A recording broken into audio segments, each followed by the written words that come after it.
A água do mar possui na sua composição várias espécies inorgânicas. Então, nós teremos como objetivo fazer uma análise qualitativa e também quantitativa de uma amostra de água do mar. Para análise qualitativa, nós vamos identificar alguns rios inorgânicos, como no caso, esses que aqui estão anotados, porque são os que aparecem de forma majoritária. E para análise quantitativa, como exemplo, nós vamos fazer a determinação de cloreto por volumetria de precipitação usando o método de Moore. Nós coletamos uma amostra de água do mar na praia de São Lourenço, cerca de 15 quilômetros de Bertioga. Então, observe que essa amostra, como ela foi coletada próxima à praia, ela possui impurezas sólidas, na sua maior quantidade areia. Então, a nossa primeira ação será fazer uma filtração simples. Nesta filtração simples, nós vamos reter o resíduo num papel de filtro. E teremos, então, o material filtrado conforme recebido. Essa amostra, observe que ela é límpida, transparente e incolor. E é essa amostra que nós vamos utilizar para a identificação das espécies inorgânicas. Claro que nem todas eu vou conseguir fazer a partir desta solução, porque umas estão em pequena quantidade, como é o caso do brometo e do potássio. Então eu vou precisar trabalhar com uma amostra mais concentrada. Para isso, nós vamos fazer um processo de pré-concentração. E outras exigem amostra sólida para fazer o teste, como é o caso do carbonato e do sódio.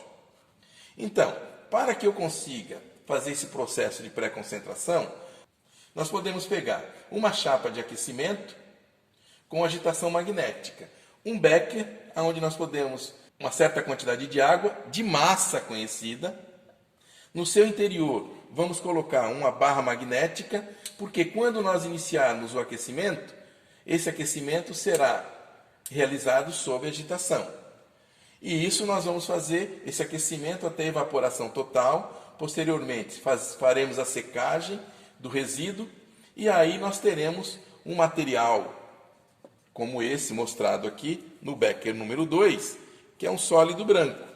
Veja que se eu pesar no final e determinar a massa desse sólido, eu consigo determinar a salinidade dessa amostra de água do mar. Então, no caso, nós temos aqui o becker 2 e o becker 5, são dois experimentos distintos, aonde nós temos aqui, por exemplo, no caso do becker 2, nós temos a massa do becker mais da barra, que foi 99,073 gramas. A massa da amostra, 107,825 gramas. E a massa final, que é do becker barra magnético resíduo, 102,945. Então, a partir desses dados, eu consigo fazer o cálculo e determinar qual é a salinidade dessa amostra de água do mar. Observe que esse resíduo branco, tá certo? É o que eu vou utilizar, então, para a identificação de brometo e potássio e também para carbonato e sódio. Para a determinação quantitativa, nós precisamos fazer o seguinte: pegamos a amostra de água do mar, uma pipeta volumétrica de 20 ml, transferimos rigorosamente esse volume para esse balão de 100 ml e completamos com água até o menisco, ou seja, fizemos uma diluição 1:5. Essa é a amostra que nós vamos utilizar para a titulação por precipitação para cloreto, utilizando o método de Moore. Então, a partir de agora, nós podemos iniciar as identificações qualitativas. Para a análise qualitativa dessa amostra de água do mar, eu vou começar com a amostra in natura, apenas submetida à filtração. Então, tem uma solução límpida, transparente, incolor. E a primeira coisa que eu vou fazer é medir o pH dessa solução. Então, eu vou trabalhar com um papel indicador, tá certo? Universal, que me permite fazer uma avaliação do pH de 0 até 14. A minha fitinha inicialmente está com pH por volta de 6. E nós vamos, então, molhar com água do mar, tal como está. E agora nós vamos comparar com o nosso gabarito. Então observe que pelo nosso gabarito nós estamos com uma água do mar com pH próximo a 8, 7 a 8, mais próximo de 8, tá certo? Podemos avaliar também o caráter redox dessa amostra de água do mar. Ou seja, se nós fizermos reagir com permanganato, se descolorir permanganato, a água do mar então apresenta íons que têm caráter redutor. Se reagir com iodeto, levando iodeto a iodo, é porque essa água do mar tem caráter também oxidante, ou seja, com íons que apresentam-se como oxidantes. Então eu vou fazer, no caso, para verificar o caráter redutor.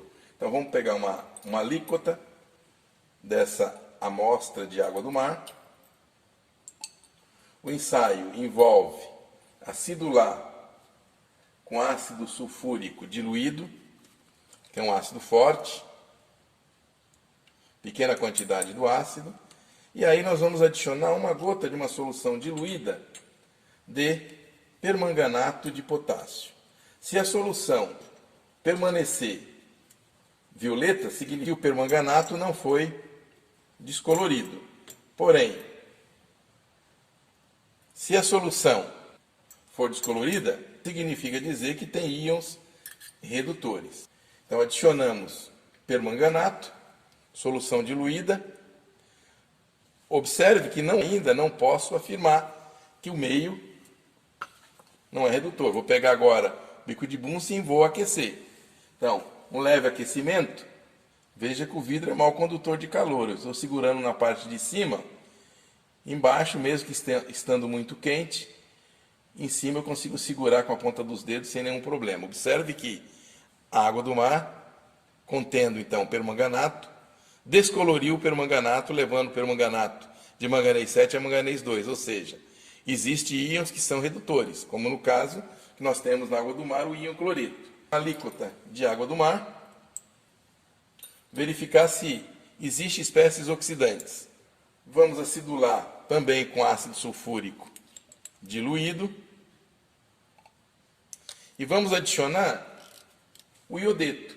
Se acontecer a oxidação de iodeto a iodo, significa dizer oxidantes. Então adicionamos iodeto, observe que não mudou, continua transparente incolor, nós vamos aquecer. Então no aquecimento, veja que não acontece absolutamente nada. Tá? Não acontece nada, ou seja, não existe íons que são como esse aqui, ó, de uma solução amarelada ou até marrom, um marrom intenso. E eu poderia identificar que nessa solução amarela tem iodo, usando uma solução de amido, ou então eu poderia adicionar clorofórmio, que é um solvente orgânico, mais denso que a água, está na parte de baixo, e extrai iodo, dando uma solução colorida. Então o clorofórmio torna-se violeta na presença de iodo. Por isso que nós observamos que nossa amostra não aconteceu a formação de iodo, logo não há íons com caráter oxidante. Bom, dando continuidade, vamos fazer o teste para cloreto e para sulfato. Cloreto com prata na presença de ácido nítrico, na presença de bário e meio ácido clorídrico, dá um precipitado branco de sulfato de bário. Então, no caso, cloreto, eu vou pegar um outro tubo de ensaio e vou colocar água, tá certo? Para a gente poder fazer a comparação. Então, tubo de ensaio que tem a amostra de água do mar, onde nós vamos identificar cloreto. Está aqui. E um outro tubo de ensaio com uma pequena quantidade de água. Água destilada. E aí nós vamos adicionar o ácido nítrico, em ambos os casos. Então, adicionando o ácido nítrico, nós vamos tornar o meio levemente ácido. Se tiver carbonato, já elimino, porque aí não vai ocorrer a precipitação de carbonato de prata. E aí nós vamos adicionar prata mais, nitrato de prata. Então, na presença de nitrato de prata, observe que eu tenho um precipitado branco. Veja que, fazendo o branco, só com água, não acontece nada. Tá certo? Então, o nosso reagente está funcionando perfeitamente e nós conseguimos identificar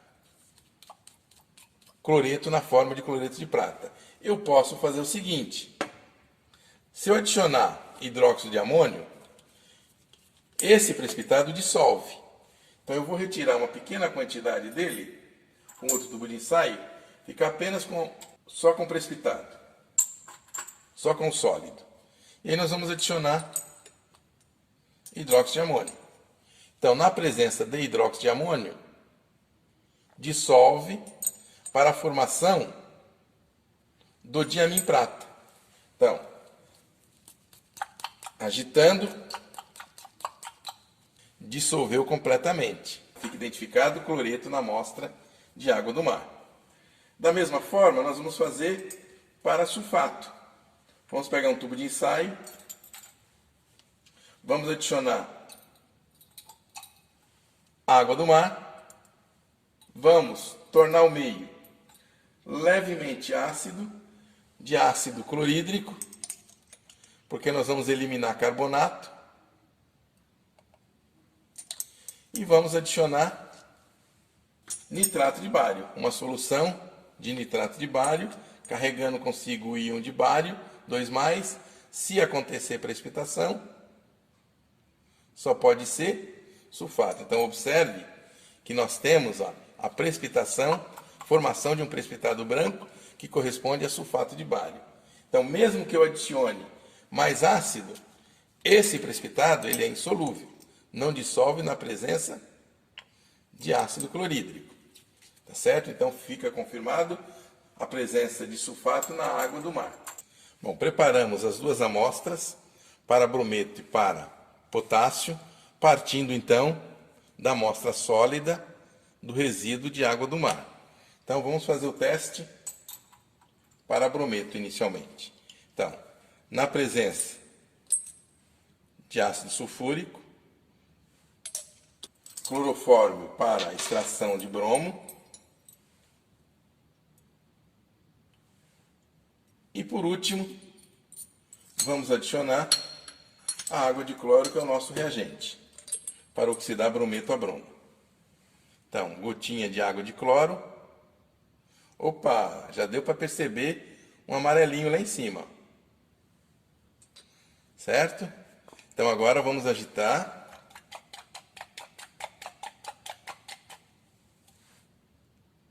Ó, já dá para perceber que embaixo a solução está levemente amarelada. Então isso é indicativo de que existe brometo na minha amostra da água do mar, uma vez que nós provamos presença e identificamos o bromo aí no final.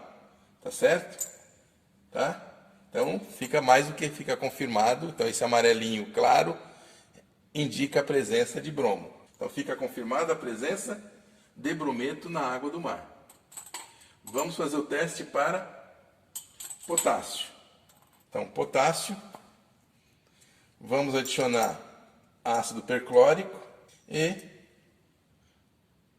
o álcool etílico. Então, na presença. Opa, olha lá em cima, ó, turvou. Então, realmente, identificamos potássio. Então, esse esbranquiçado, ó, já indica a formação do perclorato de potássio. Logo, a minha amostra tem potássio na água do mar. Agora vamos fazer os testes para carbonato e sódio. Ambos trabalhamos com a amostra de água do mar, o resíduo sólido, a SP sólida, tanto para um quanto para outro. Então aqui nós temos já um vidro de relógio contendo resíduo para testar Na+, e aqui nós já temos no tubo de ensaio a amostra sólida, então o resíduo para testar carbonato. Então, para sódio, precisamos de uma chama do bico de Bunsen. precisamos de um fio de níquel cromo e também de um tubo de ensaio contendo uma pequena quantidade de ácido clorídrico concentrado. Então, o fio de níquel cromo, quando levado à chama, não deve transmitir coloração alguma, tá certo? Então nós não estamos observando agora a coloração. Então veja, na parte azulada não tem coloração. Aí nós vamos fazer o quê? Vamos adicionar, vamos pegar uma pequena quantidade de ácido clorídrico, molhar, ácido clorídrico concentrado, molha a ponta do fio, encosta no sal, vai impregnar o sal e aí levamos para a chama. Essa coloração amarela intensa indica a presença de sódio. Então, confirmado sódio. Bom, agora vamos fazer o teste para carbonato, que é um teste que é realizado em sistema fechado. Então, nós temos um tubo em J, meio centímetro abaixo da rolha, de onde vai partir o gás, e meio centímetro acima da solução, onde vai chegar o gás. Aqui nós temos uma solução de água de barita. Aqui é a nossa amostra sólida. Então nós vamos abrir o tubo, adicionar rapidamente ácido acético e fechar. E aí nós vamos aquecer da parte de cima para baixo, para que nós possamos recolher o gás carbônico do outro lado. Tá certo? Então, tem que ser uma operação relativamente rápida para não perder o CO2. Então, agora adicionamos o ácido e agora vamos agitar. Aquecer na parte de cima para que o gás passe mais facilmente. E agora nós vamos aquecendo de cima para baixo, até chegar na solução ou na amostra contendo ácido acético. Então, se vocês observarem, ó, já dá para perceber que do outro lado, onde eu tinha uma solução límpida, transparente e incolor, agora nós temos algo turvo, ou seja, presença de carbonato de bário que foi formado a partir da reação entre a água de barita, que estava no tubo de ensaio, com o CO2 liberado do outro tubo. Certo? Então, fica confirmada a presença de carbonato também na água do mar. Então, se vocês quiserem checar se realmente é carbonato de bário, é só adicionar a esse tubo de ensaio um pouco de ácido acético. Isso vai dissolver completamente. Tá certo? Então, ficou confirmada a presença também do carbonato. Bom, dando continuidade à identificação das espécies inorgânicas em água do mar, ainda falta magnésio e cálcio. Só que para a identificação de magnésio e cálcio, eu não consigo fazer diretamente. Envolve inicialmente uma separação dos cátions. Então nós vamos partir para esta separação e nós temos um esqueminha já montado aqui para poder explicar. Então, numa amostra que contenha magnésio e cálcio, como é o caso dessa amostra de água do mar que nós já filtramos, para que eu consiga fazer a identificação de ambas as espécies, vai envolver uma separação. Porque o magnésio precipita com carbonato, o cálcio precipita com carbonato. O magnésio precipita com monohidrogênio fosfato. E o cálcio também precipita com monohidrogênio fosfato. Porém, o magnésio não precipita na presença de sal de amônio ou na presença de um meio tampão em pH por volta de 8 a 9. Por isso, se nós fizermos a adição desse tampão e adicionarmos o reagente precipitante, que é o carbonato de amônio, o cálcio precipita e o magnésio não. Tá? Então, essa é a primeira etapa que nós vamos ter que desenvolver. Então, eu vou pegar um becker, vou adicionar uma pequena quantidade aqui de água do mar. Eu vou exagerar um pouco até para facilitar a observação. Então, eu vou colocar aí por volta de uns 30 mililitros desta amostra de água do mar. vamos levar para uma chapa de aquecimento e de agitação, colocar o sistema em agitação e aquecimento. E vamos deixar que o sistema atinja a temperatura por volta de 60 graus. Nessas condições, nós vamos, então, adicionar o hidróxido de amônio e o cloreto de amônio. Então, inicialmente, vamos partir de uma solução que seja levemente ácida. Então, eu vou adicionar aqui, ó, umas 3 gotinhas de ácido clorídrico. Vamos medir o pH. Então, observe que aqui nós estamos com um pH por volta de 3 a 4, tá certo? E aí, sob aquecimento, quando chegar na temperatura por volta de 60 graus, nós vamos adicionar o cloreto de amônio, hidróxido de amônio e o carbonato de amônio, tá certo? Então, uma vez adicionado o reagente precipitante, vamos filtrar, vamos reter o carbonato de cálcio no papel de filtro, por isso já deixamos preparado um papel de filtro para coletar carbonato de cálcio. E no becker, vamos coletar o magnésio, que vai estar em solução. Então, esta solução de magnésio poderá vir muito diluída, nós vamos aquecer para evaporar a água e concentrar a solução, para em seguida tornar o meio ácido, de ácido clorídrico, adicionar o reagente precipitante, que é o monohidrogênio fosfato, e adicionando gota a gota o hidróxido de amônio, porque essa precipitação ocorre num pH por volta de 7 a 8. Então, nessas condições, vamos precipitar um fosfato de magnésio e amônio, fosfato duplo de magnésio e amônio, que cristaliza com 6 moléculas de água.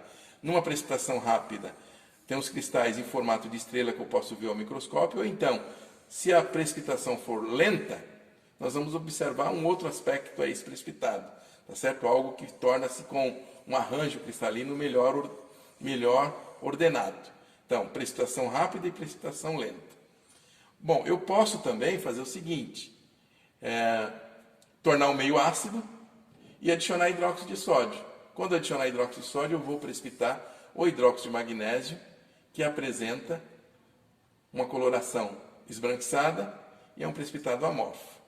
Tá? Então, o cálcio que está na forma de carbonato, nós vamos adicionar ácido acético, dissolver, liberar o cálcio na forma de cálcio 2+, e em seguida adicionar o oxalato de amônio, que é o reagente precipitante para cálcio. Então, se necessário, a gente aquece até por volta de 60 graus. Mas vamos observar então a precipitação de um oxalato de cálcio que é branco. Tá certo? Então, observe que nós vamos adicionar ao meio hidróxido de amônio, deixar o meio amoniacal,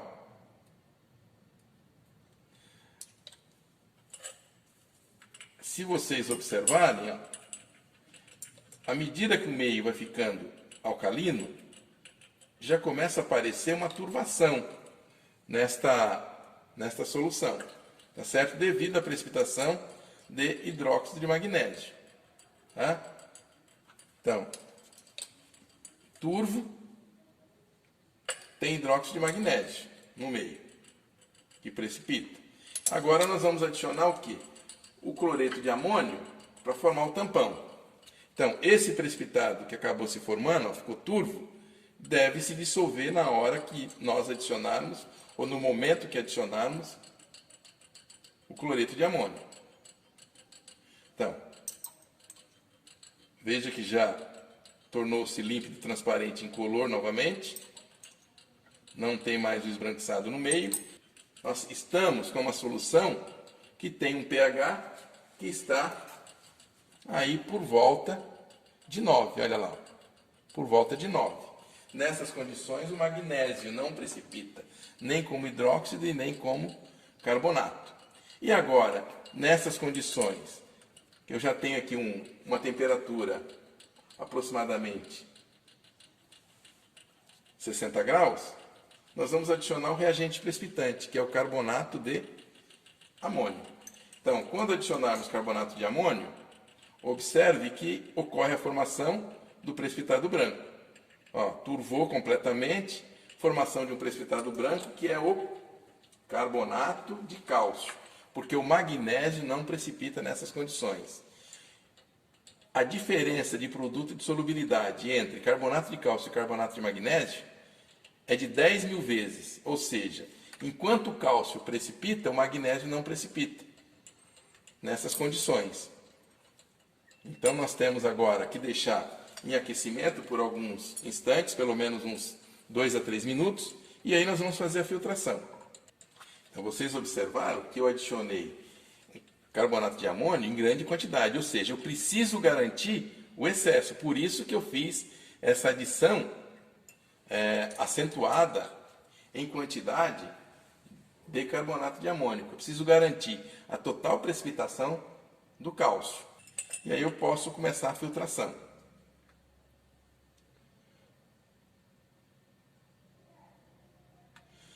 Eu posso checar se a minha precipitação foi ou não completa. O que eu posso fazer? Coletar uma pequena quantidade desse filtrado e adicionar mais carbonato de amônio a ele. Se acontecer precipitação é porque eu não adicionei excesso de carbonato de amônio suficiente para a precipitação total do cálcio. Então observe, ó, que não ocorre mais formação de precipitado. Logo, nós atingimos o excesso em carbonato de amônio.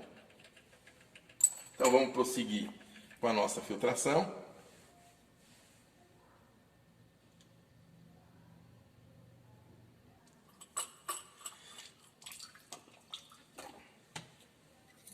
Em seguida, nós fazemos uma lavagem desse precipitado com uma solução diluída do agente precipitante, que é o carbonato de amônio. Então eu vou adicionar aí uns 20 a 25 ml de água e pelo menos umas 4, 5 gotas do carbonato de amônio. Solução bem diluída, aqueço e vou passar sobre o precipitado.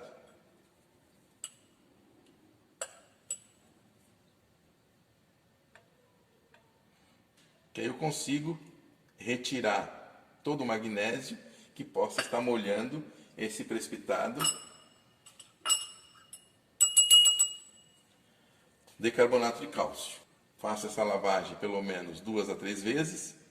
E o que nós devemos fazer? Esse filtrado nós vamos colocar para evaporação, para garantir a evaporação da água e concentrar a solução em magnésio. Então, enquanto o filtrado do magnésio 2+, está sob aquecimento, nós podemos fazer o teste para cálcio. Então nós vamos coletar uma pequena quantidade do precipitado, então observe que nós temos o sólido aqui no meio. Vamos coletar uma pequena quantidade, vou usar a própria bagueta, transferir para esse tubo de ensaio. E aí nós vamos adicionar ácido acético, porque o ácido acético reage, então, com o carbonato de cálcio, fazendo a sua dissolução, deixando uma solução límpida, transparente, incolor.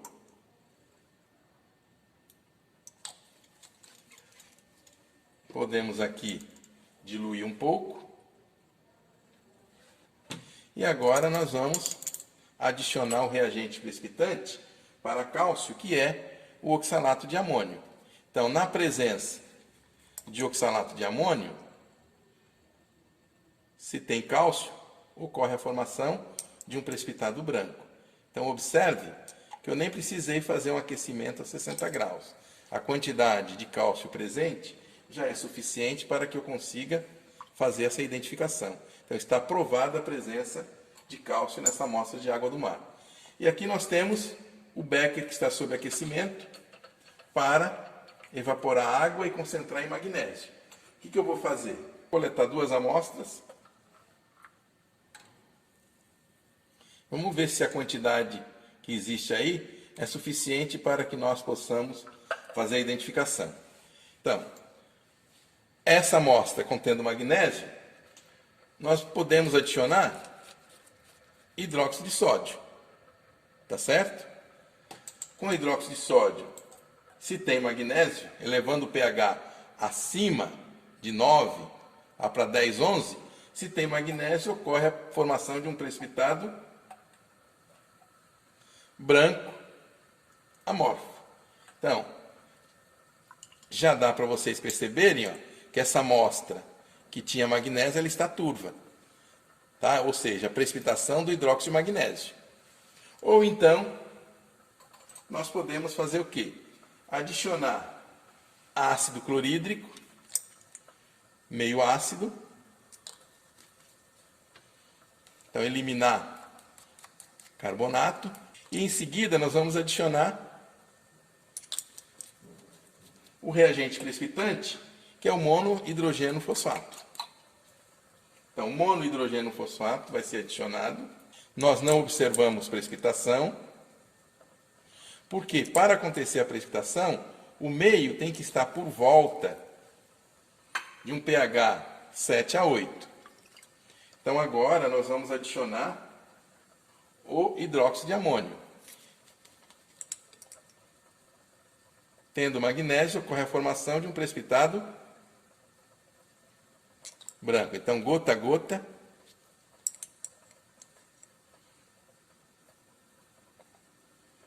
nós checamos se ocorre ou não a precipitação. Então, já dá para vocês perceberem, olha lá, na parte de cima, a formação do precipitado branco, que corresponde ao Mg NH4PO4.6H2O. Então, com isso também nós confirmamos a presença de magnésio na água do mar. Então, acredito que o nosso objetivo em relação aos ensaios de análise qualitativa foram atingidos. Correto?